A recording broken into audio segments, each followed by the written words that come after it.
Deux individus, dont l'un est un repris de justice, appâtés par le gain facile, se sont fait escroquer par deux marabouts membres d'un réseau de faussaires. Des faux billets et plusieurs milliers de coupures de papier vierge au format de billets de banque ont été découverts chez les escrocs. Ils sont venus déposer une plainte, soit disant qu'ils ont été escroqués à hauteur de 4 200 000. En échange de fabrication de billets de banque, ils avaient un rendez-vous avec les 10 marabouts. Ils ont demandé à ce qu'ils aillent là-bas accompagnés de la police. Et réellement, on a pris les deux présumés marabouts. Le jeune de la quarantaine, c'est lors de la perquisition dans son domicile qu'on a constaté qu'il a des faux billets de banque.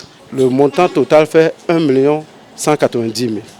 Grâce au savoir-faire des hommes en uniforme, ces deux marabouts, dont l'un la quarantaine et l'autre un septuagénaire, tous ressortissants de la Liborie, sont épinglés lors de leur forfait. Voici un coin de voile levé sur leur mode opératoire. Ils demandent à leurs victimes de payer de parfum, que forcément il faut un parfum.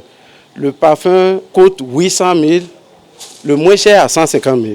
En dehors des parfums, ils ont demandé également qu'ils doivent faire un sacrifice. Et le sacrifice, c'est qu'ils doivent payer un bœuf. Réellement, la victime a donné également l'argent du bœuf. Au total, ils lui ont escroqué quand même 4 200 000. D'après ces dits, c'est une cendre et c'est avec parfum plus les papyrus qu'on mélange pour fabriquer les faux billets. Ils ont leur manière de faire. Rapidement, vous allez trouver assez de billets de banque. Une fois chez vous, vous constaterez que ces billets de banque se sont transformés en papier. À Kandji, de faux billets sont en circulation, prévient le commissaire de Kandji. Il invite les populations à la prudence. 3 individus détenteurs de billets contrefaits avaient été appréhendés environ 3 mois plus tôt. Nul ne peut fabriquer de l'argent si ce n'est pas au niveau de la banque centrale. Des marabouts qui se disent qu'ils sont fabricants de billets, moi je crois que c'est très faux. Ces deux faussaires, pris en flagrant délit, seront présentés au procureur de la République du tribunal de première instance de 2e classe de Kandji pour connaître leur sort.